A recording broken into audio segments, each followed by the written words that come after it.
Amen. J'appelle ce message d'être un disciple est un processus. Et ça va être le message de fondation pour une série que je vais enseigner. Et je vais enseigner des leaders. Mais je crois que ça serait approprié aujourd'hui de le regarder. Et vous allez voir dans vos notes qu'on parle de la Grande Commission, un principe qu'on n'a pas compris. Regardons dans Matthieu 28, 19 et 20, qui nous dit ceci.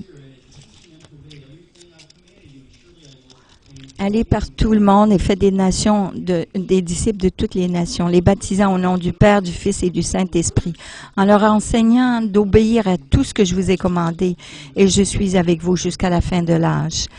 Alors, qu'est-ce que ça veut dire de baptiser correctement? Ça ne dit pas littéralement allez donc, mais ça veut dire vraiment en allant. C'est de cette façon que c'est bien traduit. En allant. Alors, dans votre quotidien, ça ne veut pas dire si vous êtes appelé d'être ces personnes pour faire ce message, ce ministère, mais ça dit en allant. Alors, ça devrait être, la bonne traduction devrait être comme ceci. Alors, en allant, faites des disciples de toutes les nations. De quelle façon? En les baptisant, en leur enseignant, et en allant, en baptisant et en enseignant. La première chose que j'aimerais que vous compreniez de ce passage, c'est que c'est un commandement de faire des disciples, non d'évangéliser. La plupart des gens comprennent ça comme d'aller évangéliser, mais ça ne dit pas cela dans ce verset. Ça dit de faire des disciples. Dieu veut des disciples et non des conversions. Il veut avoir des fils et des filles qui sont matures en Dieu, pas des bébés.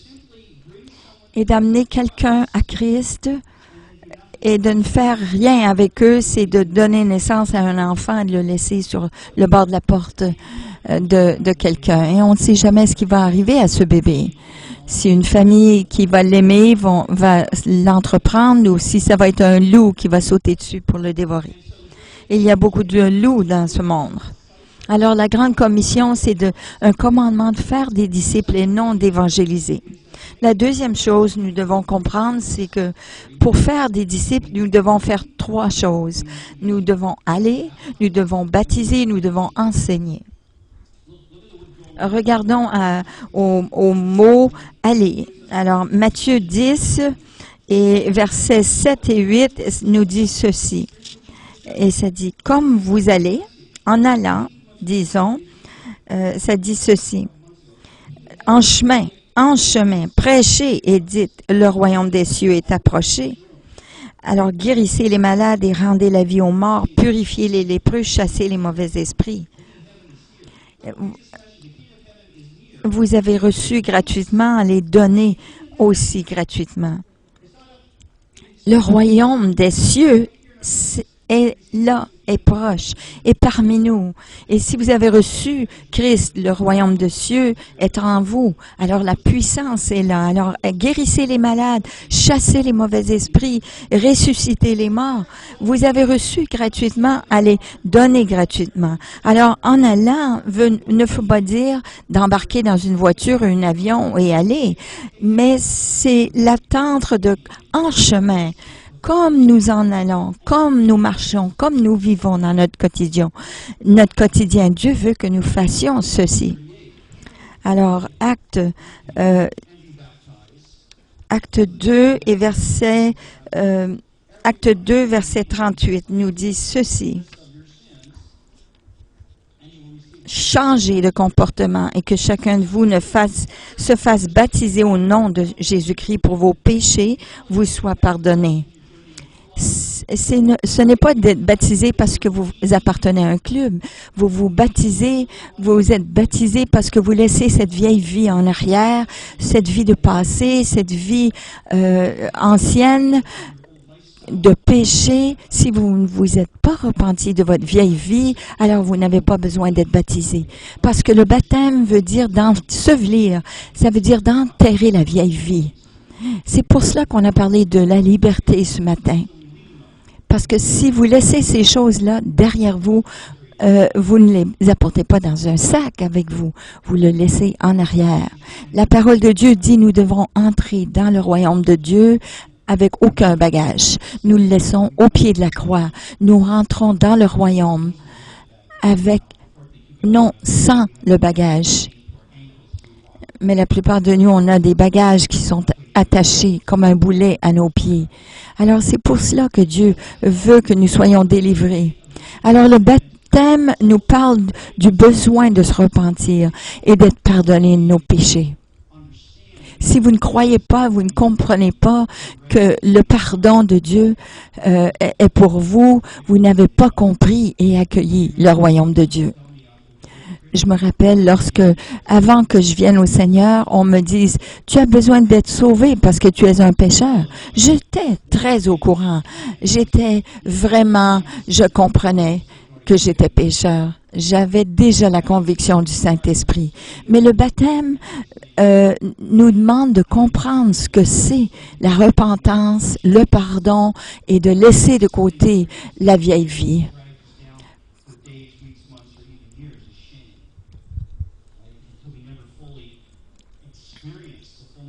Alors, nous avons besoin d'expérimenter en plénitude la plénitude du pardon et de la repentance, le pardon et la vie éternelle. Et l'enseignement, le mot de la repentance, nous parle de Marc, chapitre 1, qui nous dit ceci.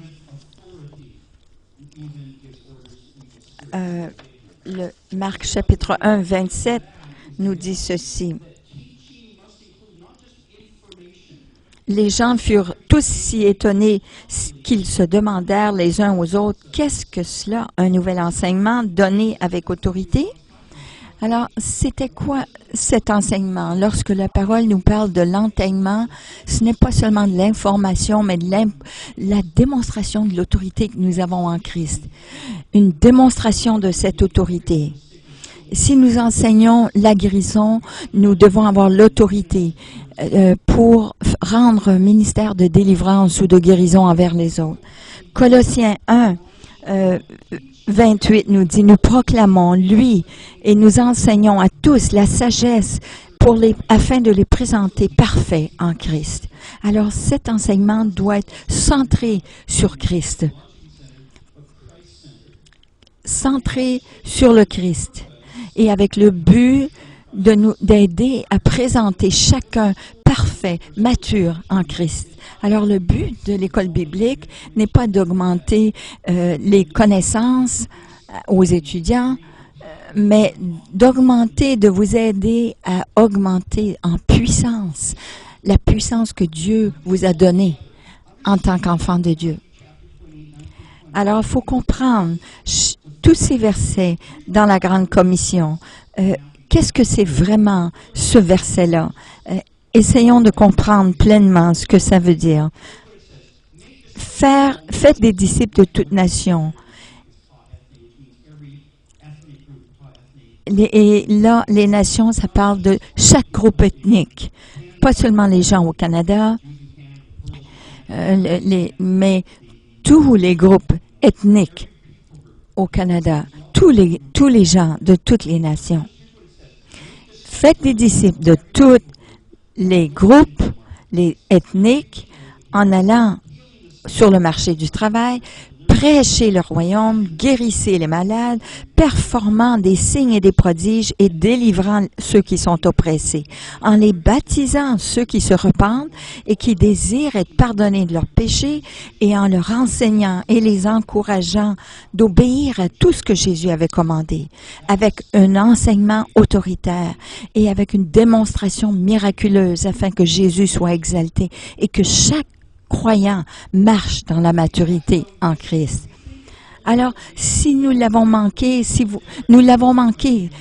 nous croyons que c'est sur l'évangélisation, non.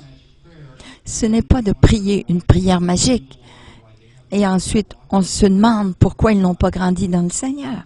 Non, ce n'est pas cela. C'est l'évangile du royaume.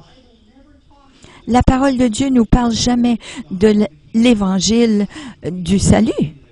Elle parle de l'évangile du royaume. Et c'est une démonstration de la puissance de Dieu. Et ça termine en marchant dans la maturité chrétienne. Et alors, la première chose, c'est que la Grande Commission, c'est un commandement à faire des disciples. Deuxièmement, c'est de savoir que nous devons aller et en allant, nous agissons avec autorité et nous prêchons l'Évangile. Et la troisième chose, c'est que le processus de faire des disciples commence dans la communauté et non dans l'Église. Ce que nous pensons, c'est que nous allons prendre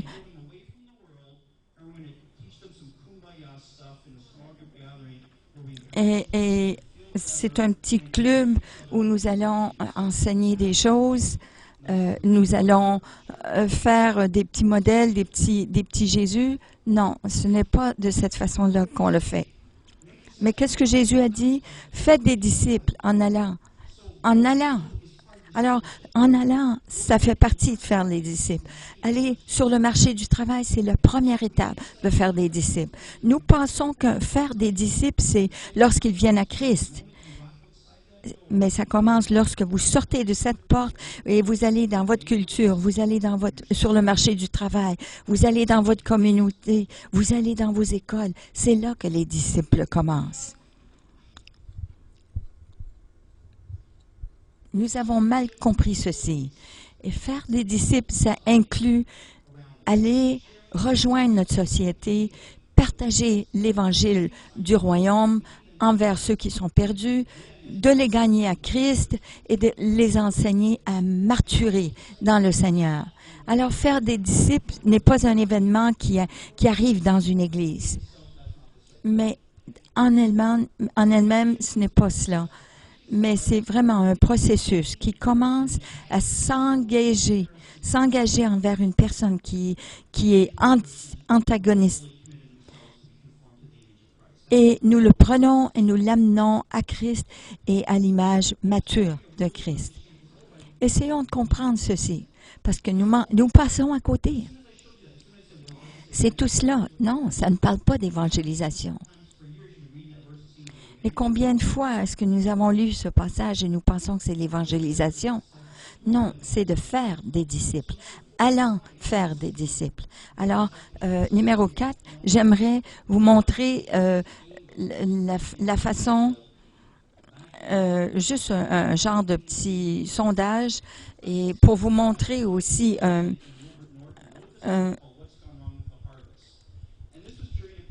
une façon de mesurer les disciples. Alors, Dieu est bon.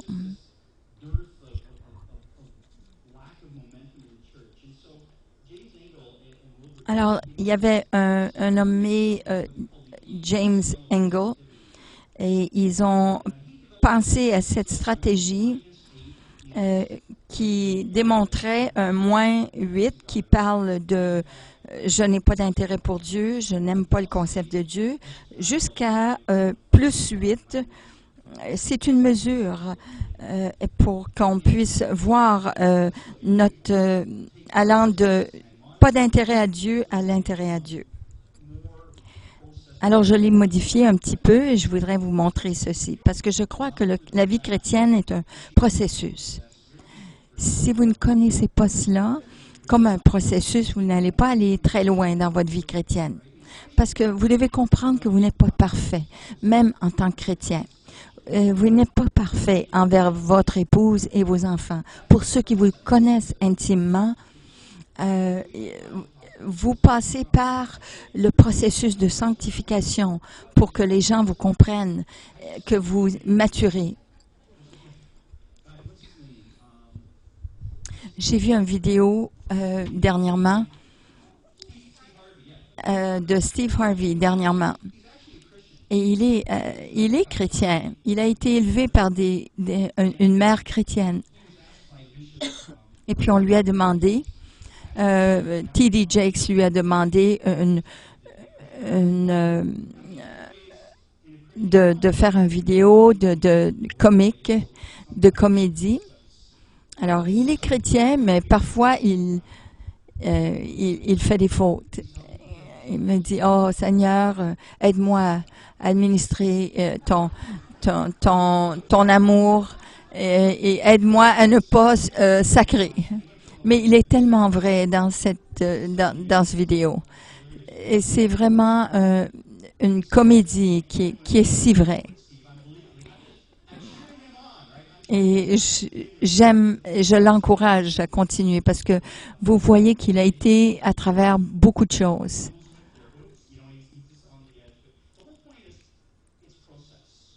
Mais c'est tout cela pour vous dire que c'est un processus, la vie chrétienne. On n'est pas soudainement libéré de tout.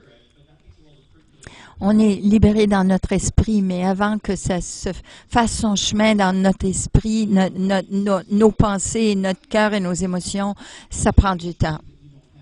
Alors, j'ai une page 2 ici, qui est inclue dans votre bulletin. Et ça nous parle de tous ces points et je vais le mettre sur notre blog.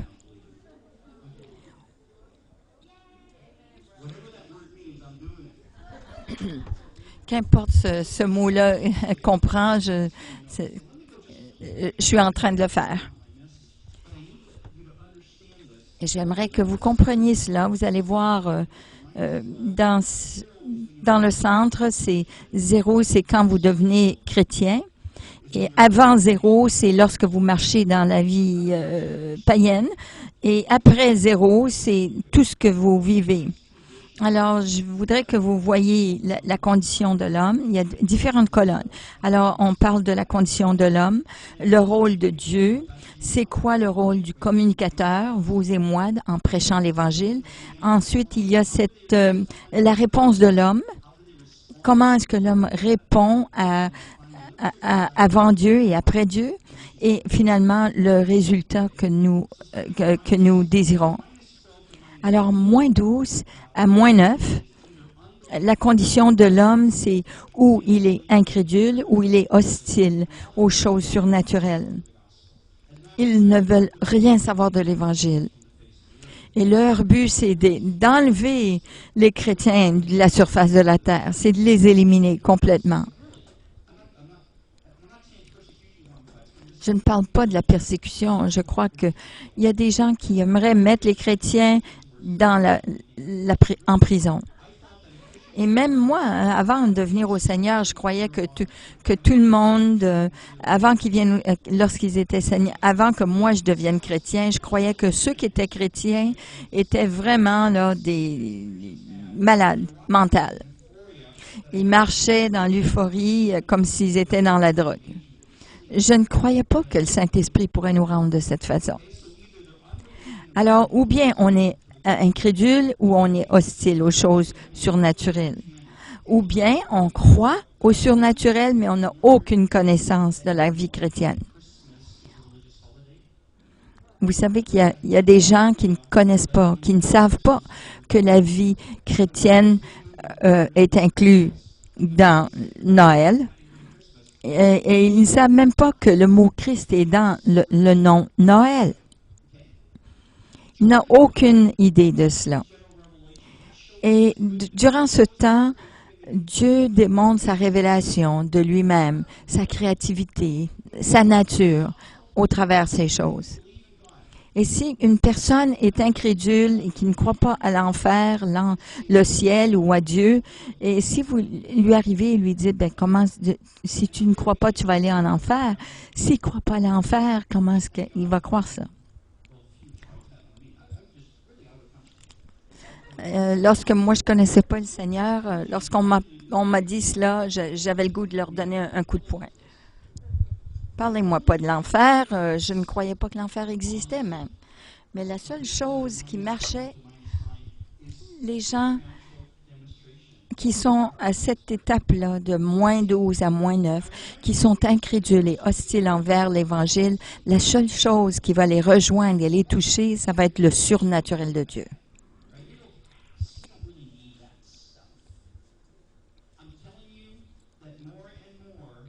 Je vous dis que plus en plus, la société est en train de changer.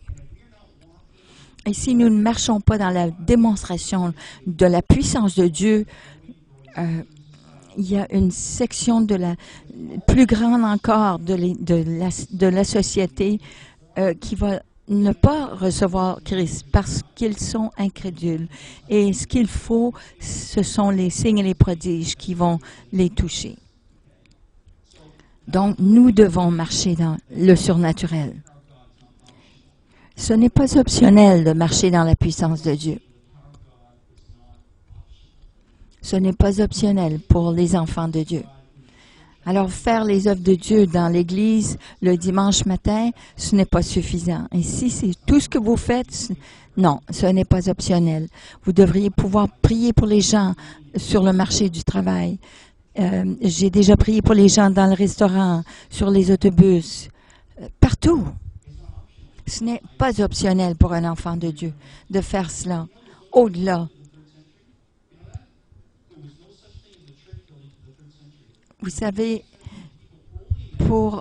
pendant plusieurs siècles, les enfants de Dieu se rencontraient dans les foyers. Maintenant, on a des petits monastères, des églises, et on se demande pourquoi que la société n'est pas transformée. Je veux simplement faire des mises au point de la réalité de tous les jours. Où en sommes-nous? C'est Dieu qui est notre refuge, non cette bâtisse. C'est lui qui veut être notre refuge. Et ceux qui le connaissent doivent être forts en lui et avoir des signes et des prodiges les suivre dans leur vie.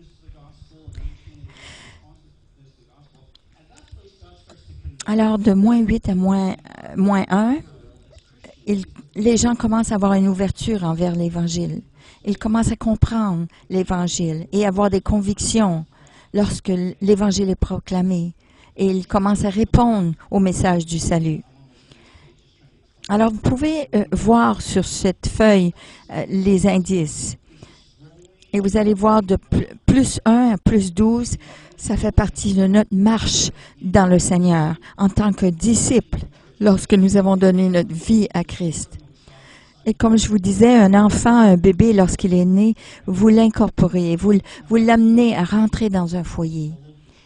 Ça se peut que ça soit une église locale, mais il y a bien des gens qui viennent au Seigneur, ne sont pas prêts pour l'église locale, parce que les gens, auparavant, continuaient de leur dire « tu t'en vas en enfer ». Alors, ils n'ont pas confiance. Ils ont des problèmes de confiance avec l'église locale. Mais il y a des petits groupes. Ou une église maison. Et il y a des gens qui se rencontrent dans les églises maison ou à un café où ils peuvent se rassembler ensemble et s'encourager dans le Seigneur. Je crois à l'église locale, là où on peut équiper les enfants de Dieu, mais ça ne peut pas être la seule chose que nous faisons. Nous ne grandissons pas ici. Nous recevons de la nourriture ici, nous sommes entraînés ici, mais nous ne grandissons pas en maturité ici. Alors parfois, pour vraiment grandir dans le Seigneur, vous avez besoin d'être parfois offensé. Vous avez besoin d'être saisi ou confronté. Et ça ne doit pas être ici dans l'église locale, parce que c'est ici où on s'honore, où on trouve une place sécure pour être ensemble, comme une famille. Mais on a besoin d'être confronté avec notre société. Alors, c'est là qu'on apprend à être mature. Comment être fort dans la persécution. Lorsqu'on est accusé, on est confronté avec la tentation. Toutes ces choses qui nous confrontent chaque jour, c'est là où la maturité vient. Il n'y a pas vraiment de sacrifice envers le Seigneur sans du feu. Et le feu que Dieu veut pour nous, ce n'est pas un feu littéral avec des allumettes et du bois, mais c'est le feu que nous allons confronter lorsque nous allons marcher dans notre foi, nos convictions dans le monde. J'aimerais maintenant continuer à la prochaine partie.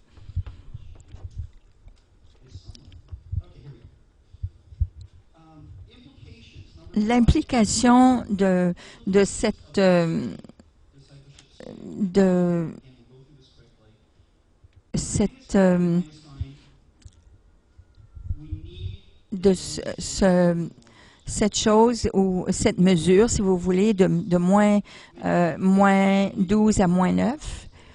La plupart des gens sont entre moins 12 et moins 9. Ils n'ont pas compris la vie chrétienne. Ils ont eu la présentation de Hollywood et la plupart des gens ne croient pas à l'existence de Dieu. Alors, les gens sont visiblement hostiles envers le surnaturel, envers l'Évangile. Alors, ce n'a pas d'effet sur eux. Ils ne sont pas prêts pour l'Évangile. Ils ne croient pas à Dieu. Vous ne pouvez pas leur parler d'un bon Dieu parce qu'ils ne croient pas à Dieu du tout. Et la chose seulement qu'ils peuvent croire, c'est si on va vers eux avec la puissance de Dieu et on leur offre un ministère prophétique ou un ministère de puissance. Mais il ne faut pas arrêter là. On est tellement emporté par cette mode chrétienne de prophétique, disons, avec les signes et les prodiges, parce que nous savons que c'est ça que les gens ont besoin, mais nous ne partageons jamais l'Évangile. Et on leur dit, bon, que Dieu te bénisse. Maintenant, ils connaissent l'Évangile, ils croient en Dieu, mais ils n'ont aucune connaissance de l'amour, et à quel point Dieu les aime et ils ont besoin de dépendre de Dieu. Alors, de simplement donner une parole prophétique et de présenter l'Évangile, ce n'est pas la même chose. Si on leur donne une parole prophétique, leur cœur est ouvert à Dieu. Maintenant, on a besoin de leur parler de ce Dieu qui a donné cette parole. Et il y a tellement de chrétiens aujourd'hui qui ne savent pas présenter l'Évangile, même s'ils marchent dans la puissance de Dieu. Les gens qui font le surnaturel et qui font des miracles sur les rues, mais tout ce qu'on a fait, on ne les a pas amenés à être un disciple, à croire et à croire dans un Dieu vivant. Ils n'ont aucune idée de ce Dieu de la vie chrétienne. Mais les mauvaises nouvelles, c'est que Satan connaît il sait qu'il y a un Dieu, mais lui, ça ne l'a pas aidé du tout. Alors, il faut comprendre que faire un disciple, c'est un processus d'amener les gens du moins 12 au moins 9. Et ils sont toujours loin de la réalité du royaume de Dieu. Alors, il faut les amener là. Alors, c'est quoi la stratégie de les amener d'un moins 12 à un moins 9 et que il faut avoir une stratégie pour les amener à l'Évangile. Acte 2, verset 22 nous dit « Hommes d'Israël, écoutez ceci, Jésus de Nazareth a été approuvé de Dieu pour faire des miracles, des signes, des prodiges, que Dieu lui-même a fait au travers de lui, afin que vous connaissiez. Comme vous le sachiez, savez-vous. » Alors, de moins 8 à moins 3, il faut avoir une proclamation d'un évangile qui est d'actualité. Parce qu'il y a beaucoup de gens qui sont entre moins 12 et moins 9, mais ils ne savent pas de quelle façon l'Évangile peut être approprié à leur vie dans leur quotidien. Et c'est de cette façon que les gens voient Dieu. Ils ne connaissent pas Dieu.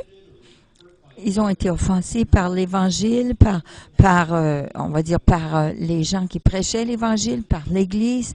Alors, de les menacer de l'enfer ou de leur prêcher des versets de la Bible ne marche pas. Ça ne fonctionne pas. Alors, pour les amener à l'Église, on va avoir des résultats minimes. Alors, il faut leur présenter un évangile qui est d'appoint, qui est d'actualité, où Dieu est vivant, que Dieu, dans leur quotidien, peut être vrai.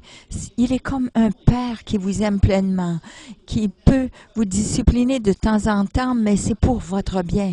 C'est pas parce qu'il veut vous punir, vous taper sur la tête, mais il veut vous aimer comme un père aime ses enfants et vous amener à la maturité. Il est un Dieu qui pourvoit. Il est un Dieu qui nous donne la paix, la joie, l'amour.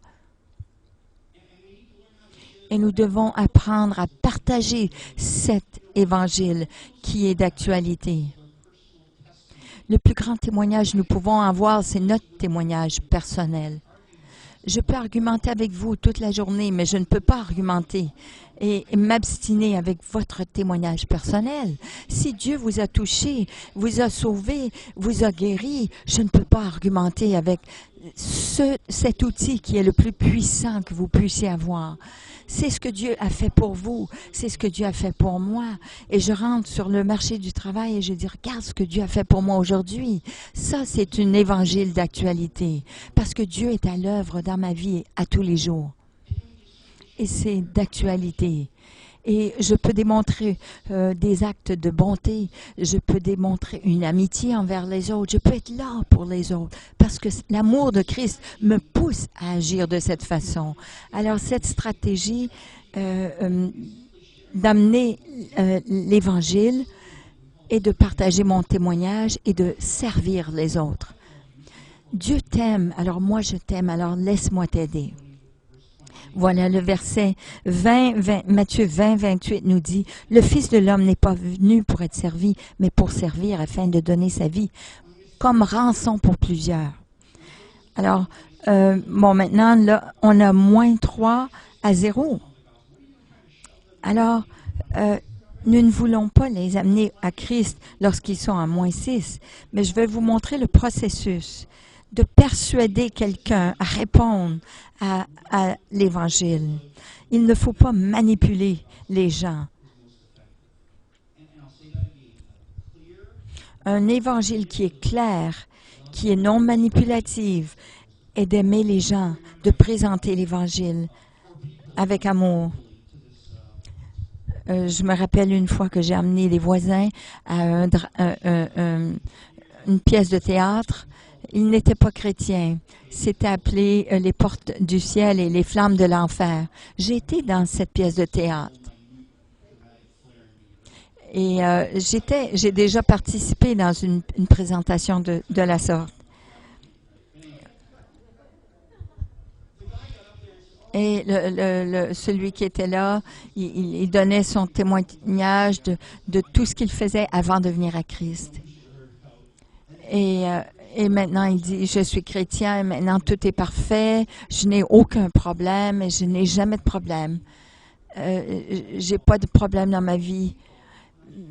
Mais ces gens-là, et les gens qui étaient venus avec moi m'ont dit, pourquoi est-ce qu'ils nous mentent? Pourquoi est-ce qu'il ment, cet homme? Ils étaient prêts à répondre à l'Évangile, mais lorsqu'il leur a menti, ils ont été détournés. Et un de ces couples-là, quelques années plus tard, ils sont venus à Christ.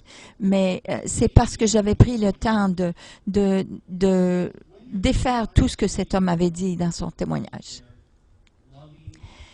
La meilleure façon d'avoir des gens répondre à l'Évangile, c'est de leur donner vraiment la réalité de l'Évangile, c'est d'aimer les gens. Et vous verrez toujours les résultats.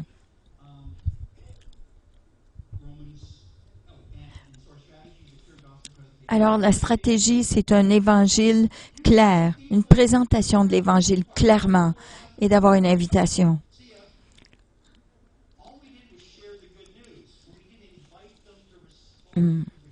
Et alors, on peut faire ceci, on peut les inviter à un party, mais on peut leur dire, « Ah, on a une fête, mais si on ne les invite pas, ils ne viendront pas à cette fête. » Et c'est de la même façon qu'on doit présenter l'Évangile.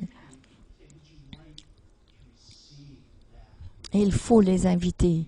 Une fois qu'on leur a présenté, il faut les inviter à recevoir cette invitation. Il faut toujours les amener et leur dire, leur offrir de prier avec eux. Alors, +1, +2, c'est d'édifier.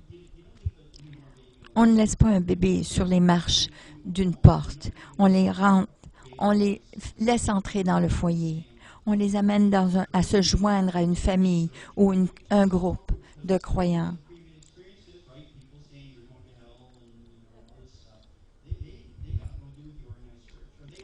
Il est possible qu'ils ne sauront pas quoi faire avec une église organisée. Il y a tellement des églises qui sont légalistes.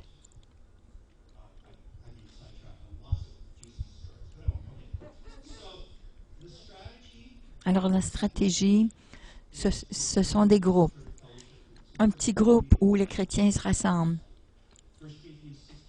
1 Corinthiens 16, 19 nous dit « Aquila et Priscilla vous accueillent chaleureusement dans le Seigneur et ainsi l'Église qui se rencontre à leur maison. » Alors, ils avaient un petit groupe qui se rassemblait chez eux. Plus 3 à plus 8, c'est la préparation qui nous amène à grandir. Il faut avoir un système qui va nous aider à grandir, qui va nous libérer. Si on leur donne 24 leçons sur la théologie de base, on ne les a pas aidés d'une façon pratique. Il faut les aider à faire les choses, à marcher correctement, à régler des questions qu'ils ont, comment être un bon père à la maison, comment vivre la vie chrétienne pratique. Il faut rendre l'Évangile pratique. Jésus marchait à chaque jour et il rencontrait les besoins quotidiens des gens. Si vous croyez toutes les bonnes choses allaient aller au ciel, non, ce n'est pas cela. Ça dit, si vous croyez et obéissez, il doit marcher. Votre foi doit être mise en marche. Il faut voir la vérité en action. La vérité de l'Évangile en action. Alors, il faut que ça soit pratique. Quelque chose que je peux pratiquer à chaque jour. Et il faut aider les autres à comprendre que ces étapes-là pour un disciple sont importantes. Ça doit être biblique et ça doit être pratique pour nous amener à être entiers, à être libérés. Luc 10, 27 nous dit « Aimez le Seigneur votre Dieu de tout votre cœur, toute votre âme, toute votre force et toutes vos pensées, et aimez votre voisin comme vous-même. » Et je crois que ce que Jésus disait, c'est « Aime-moi de tout ton cœur, de tout ton être, de toutes tes émotions, avec toute ta force physique, avec toutes tes pensées, ton intellect, et aime ton voisin. » Sois social aussi. Et d'être vraiment un disciple, c'est d'adresser l'amour de Dieu dans notre vie. Il faut les aider à approprier l'amour de Dieu dans chacune de ces étapes, chaque domaine de leur vie. Quoi faire avec leur corps, quoi faire avec leurs pensées, quoi faire avec leurs relations avec les frères et sœurs autour d'eux. Parce que si vous n'apprenez pas cela, vous allez avoir des troubles d'apprentissage. Vous allez rencontrer toutes sortes de monde avec toutes sortes de problèmes et vous ne serez pas offensés ni affectés. Alors, il faut les aider dans tous ces domaines de leur vie. Et l'Évangile nous adresse dans ces domaines de notre vie chrétienne. C'est vraiment une formation pratique. Alors, là, on va au domaine de plus 9 à plus 12. C'est de cultiver vraiment une vie qui est productive. C'est quoi votre destinée? C'est quoi Dieu vous appelle à faire quoi? Et vous donner l'opportunité de grandir, de mettre cela en pratique en servant les autres. De reproduire notre vie chrétienne, notre vie de Christ dans la vie des autres. Si vous êtes bon dans un domaine, c'est d'apprendre l'autre personne à se servir de servir Dieu dans ce domaine aussi. C'est de se reproduire dans la vie des autres. De les enseigner à faire un budget, par exemple, ou de jouer au piano, ou de se reproduire dans la vie des autres. Et ça, c'est l'étape de 9 à 12. Et voici Jean 15 nous dit, verset 8 nous dit, voici, c'est pour la gloire de mon Père, afin que vous portiez du fruit en vous montrant vous-même à être mes disciples. Alors, la stratégie, c'est de donner des opportunités à servir Dieu, de s'investir dans les autres et de les diriger, les conduire dans leur vie. Alors, voilà la base d'enseignement pour faire un disciple. Mais pour l'Église de destinée aujourd'hui, pour vous et moi ce matin, en tant qu'enfants de Dieu, comme nous, comme congrégation, si vous connaissez des gens qui sont entre moins 12 à moins 9, qu'est-ce que nous devons faire? comme enfants de Dieu, nous devons être impliqués et nous devons démontrer les signes et les prodiges pour amener les gens à Christ, à avoir l'espoir en Dieu. Parce qu'une fois qu'ils ont été guéris, ils vont avoir l'espoir que Dieu les aime et Dieu peut les amener à Christ. Nous devons être prêts à faire cela. Merci Dieu que nous avons des équipes prophétiques ici. Mais si nous voulons vraiment toucher la vie des gens, nous devons aller à l'extérieur, avoir des équipes de guérison pour pouvoir manifester la guérison, la vie de guérison envers les autres. Je crois que nous faisons bien, mais ce n'est pas suffisant. Alors, si nous voulons toucher la société, comme Église, si nous connaissons des gens qui sont de -8 à -3, nous devons proclamer un évangile qui est pratique, qui est d'actualité envers notre société. Alors, il faut trouver des stratégies et des projets. Non seulement le projet des costumes de neige, mais il faut être concerné avec les enfants, les familles, les enfants à l'école. Et à cause de cela, c'est pour cela que j'ai été sur le comité d'accueil à une école, sur le comité de l'école. Parce que je veux faire partie de quelque chose où je peux avoir un impact et porter du fruit. Et parce que vous avez donné à cette école, nous, comme Église, avons une voix dans cette Église. Nous avons une voix au niveau de l'école, au niveau de... Et je veux aussi promouvoir cette journée de soleil, cette journée d'été dans les parcs pour faire... et vous allez vous demander, ben pourquoi? Qu'est-ce que ça a à faire avec l'évangélisation, avec la vie chrétienne? Parce que les gens qui sont de -8 à -3, ils comprennent que nous avons un amour envers les enfants. Nous laissons leurs enfants jouer avec les nôtres. Cette année, nous allons avoir des jeux pour eux dans le parc. Parce que nous voulons bénir les enfants. Parce que si les enfants comprennent que nous aimons les enfants, il y a une bonne chance qu'ils vont croire que nous les aimons aussi. Nous voulons bénir notre société, notre communauté et les rejoindre. Nous voulons vraiment partager un évangile qui est d'actualité avec eux. Alors, l'année passée, il y a eu quelqu'un qui a dit « Oh, c'est l'école qui fait cela? Il y a une église qui fait cela pour notre communauté? » Elle était surprise de nous entendre dire cela. Et pour eux, c'est comme ça les dépassait. Une église qui ferait cela?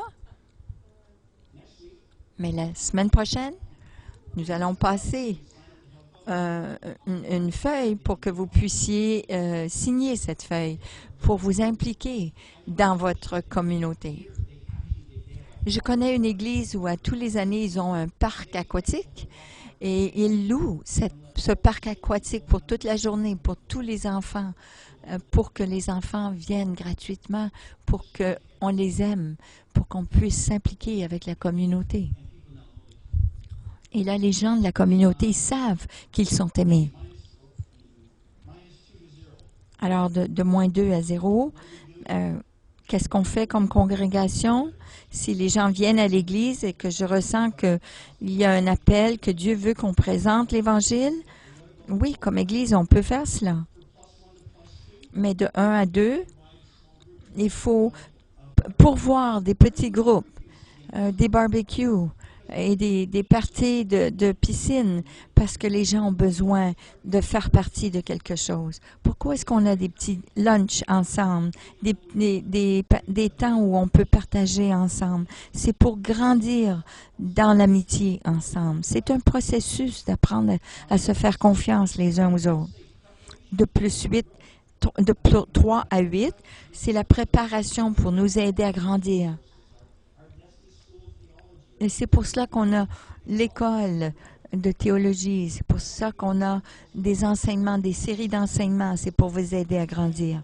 Et +9 à +12, c'est cultiver aussi faire des disciples pour produire du fruit, pour qu'il y ait des leaders qui vont grandir et qui vont aller dans leur communauté, puis qui ils vont avoir des habiletés pour diriger les autres.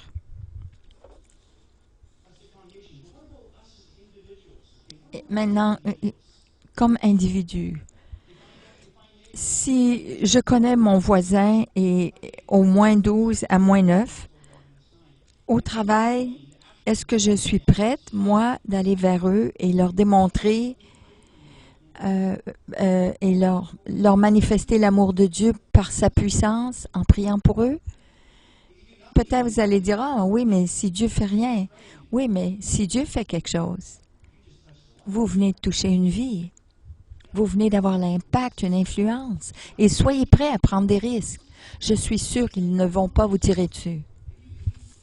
Je vous promets que si vous offrez à prier pour quelqu'un, si vous offrez de prier pour eux, ils vont vous le dire oui. Nous, on croit qu'ils vont nous tomber dessus et nous taper dessus. Mais ce n'est pas vrai. Mais de laisser les autres, de prier pour eux, la plupart des gens vont dire oui. Et si vous faites cela, vous allez apprendre à être utilisé de Dieu dans les signes, les prodiges et les miracles. Alors, si nous avons des amis qui sont de moins 8 à moins 3, est-ce que nous sommes capables de proclamer un évangile qui est d'actualité? Nous, on aime mieux donner ça à quelqu'un d'autre.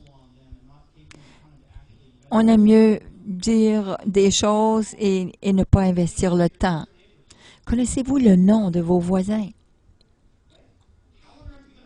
Comment allons-nous les rejoindre si on ne connaît même pas leur nom? Combien d'enfants ils ont?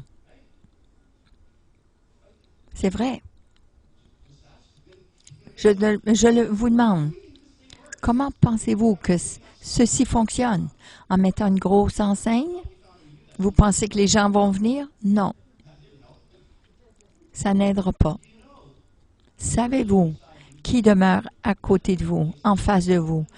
Connaissez-vous le nom de vos coéquipiers, ceux avec qui vous travaillez?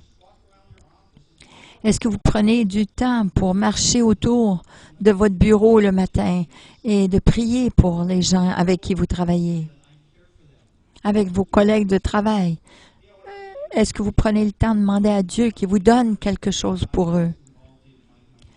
Je me rappelle lorsque j'étais à l'université que je travaillais des heures et des heures pour ma thèse, mais à chaque jour, je partageais ma foi avec quelqu'un.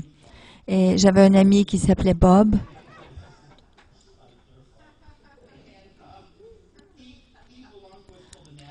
Et il appartenait à un groupement qui s'appelait les Navigateurs. Et il se demandait, il disait, Dave, je comprends pas, tu es un jeune chrétien, ça fait juste 1 an et tu partages ton témoignage tous les jours. Et moi, ça fait 12 ans que je connais le Seigneur. J'ai compris le Seigneur et je vais témoigner à toutes les semaines, mais c'est quoi ton secret? Et je lui ai dit, Bob, j'ai pas le temps de courir après les gens. Je n'ai pas le temps de sortir comme toi. Alors, je me lève le matin et je demande au Seigneur de me donner le privilège, l'opportunité, l'occasion de partager l'Évangile avec quelqu'un. Il dit, c'est tout. Tu n'as pas besoin d'une équipe, tu n'as pas besoin d'une cédule, tu n'as pas besoin d'un plan d'action. Non, tu le demandes seulement que le Seigneur te donne l'opportunité et tu obéis et tu le fais. Puis je lui ai dit, essaye ça pour 1 semaine. Et il est revenu après 1 semaine pour me dire, oh, à chaque jour, Dave, j'ai partagé l'Évangile à tous les jours. Dieu est bon, enfant de Dieu. Dieu est bon. La plus grande habilité que Dieu nous a donnée, c'est la visibilité. C'est d'être accessible. C'est accessibilité. De moins 2 à 0. Êtes-vous prête à faire l'invitation? Êtes-vous prête en disant, je te partage mon témoignage et comment Dieu t'aime et je veux prier, mais je veux t'inviter. Es-tu prête à répondre à l'Évangile? Es-tu prête à répondre? Aimerais-tu recevoir? Et voyez ce qui arrive, mais n'essayez pas à moins 12. Ils vont probablement vous sacrer après. Et vous n'allez peut-être pas pouvoir gérer cela. Vous savez que les gens de la rue, c'est tout ce qu'ils ont comme vocabulaire, c'est de sacrer. Et si vous ne les laissiez pas sacrer, ils ne pourraient pas finir leur phrase. Alors tu leur enseignes tranquillement. Et vous pouvez leur dire, est-ce que je pourrais t'aider à rephraser cela? Est-ce que c'est cela que tu voulais faire? Ah oui, c'est ça que je voulais dire. Et puis là, je fais des disciples. De la façon, je leur enseigne comment parler humainement. Alors, continuons. De plus 1 à plus 2, est-ce que je suis prête à prendre le temps d'aider un jeune chrétien, faire partie d'un groupe? Peut-être ça veut dire les amener à un groupe. Peut-être ça veut dire commencer un groupement à la maison. Un groupe à la maison. C'est tellement simple. Et on a tellement de matériel pour vous aider à faire cela. Mais donnez-vous l'opportunité. Donnez-vous l'occasion, un soir par semaine, pour faire cela avec 2, 3 personnes. Si vous appelez surtout à faire cela, ou faire des disciples, Dieu vous appelle à faire cela. En allant, enseignant, faire des disciples. Je vais même vous donner la permission. Je vais vous donner permission de les baptiser vous-même. Qu'en pensez-vous? Avez-vous une baignoire? Pouvez-vous la remplir? Et c'est suffisant. On essaye tout de faire ça pertinent à cause de l'Église. Mais non. Mon ami est allé chez les Esquimaux dans le nord du Québec et puis ils ont eu un service de baptême et ils ont percé un trou dans la glace et ils ont baptisé 15 personnes parce que toute la plomberie était gelée. Mais les 15 personnes, ces 15 personnes ont sorti de cette eau en parlant en langue. Ils ont été baptisés dans le Saint-Esprit. C'est extraordinaire.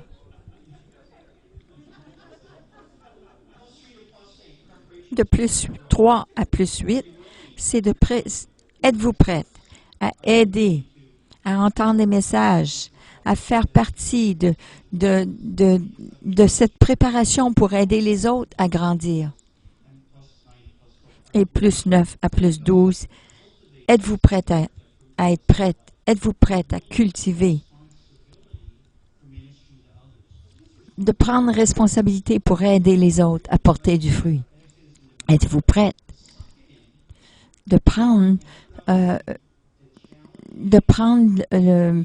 ce défi et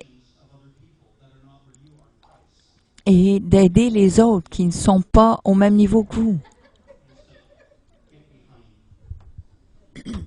Et de cultiver le fruit dans la vie des autres.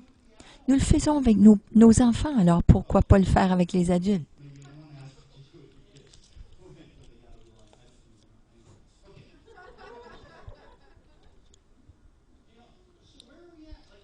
Alors, où en sommes-nous? Comment avoir une Église qui va passer ce processus et qui va amener les gens à être des disciples?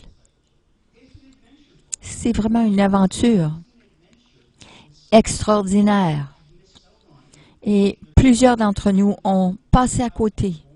Et la vie chrétienne est devenue plate. Elle est devenue ennuyante. Parce que vous n'avez jamais été créé pour faire cela, de venir à l'église le dimanche et m'entendre pendant 1 heure dire bla bla bla bla bla, et puis après ça faire un barbecue chez vous. Mais il y a plus à la vie chrétienne que cela.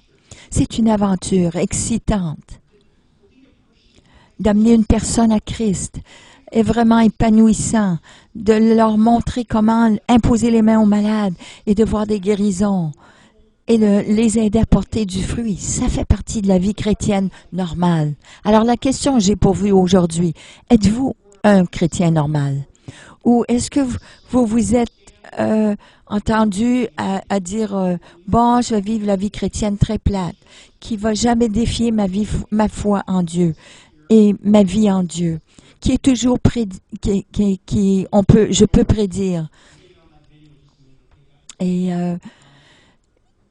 qui est toujours et Rick Joyner dit que le péché le plus grand dans le monde est ceci.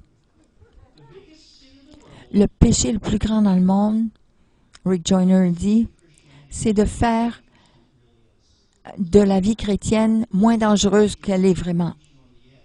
Parce que de vivre la vie chrétienne, c'est vraiment prendre des risques. Et ça te pousse à aller là où tu n'as jamais été, à parler, à partager l'Évangile avec ce motard dont tu as peur. Et de voir ce motard se mettre sur ses genoux et se repentir et dire, il n'y a personne qui a partagé l'amour de Dieu avec moi comme toi tu l'as fait aujourd'hui. Mais peut-être tu vas penser, je pensais que tu allais me donner une claque, mais parce que tu as touché son cœur avec l'aide du Saint-Esprit. Voici ce que nous allons faire. Nous allons nous lever et on va prier ensemble. Et par la suite, je vais vous montrer une vidéo. Mettez votre main, je vous invite à mettre votre main sur votre poitrine et de dire, dans le nom de Jésus, je prie pour chaque personne ici, comme leur main est sur leur poitrine. Seigneur, c'est un signe que tu les invites à faire quelque chose. Ils t'invitent à faire quelque chose dans leur vie, dans leur cœur. Et maintenant que j'ai partagé ce message de processus d'être un disciple, Seigneur, ouvre leur cœur, qu'ils puissent voir cet outil que je leur ai partagé aujourd'hui, qu'ils voient leurs voisins dans quelle catégorie ils sont aujourd'hui. Donne-leur le courage et l'amour d'aller vers eux et la confiance en toi pour être un faiseur de disciples, un qui va faire des disciples et de commencer ce processus de disciples en allant à l'école, au travail, dans notre propre communauté, de faire des disciples partout où ils iront, parce que nous sommes tous appelés à aller. Père, je prie ta bénédiction sur eux, que tu leur donnes le courage et un cœur pour les âmes comme tu n'ont jamais eu.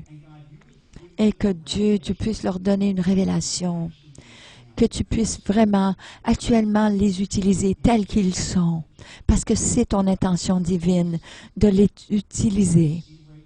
Nous recevons maintenant, Père, ton courage, ta révélation, ta confiance en toi. Dans le nom de Jésus, nous prions. Amen. Amen.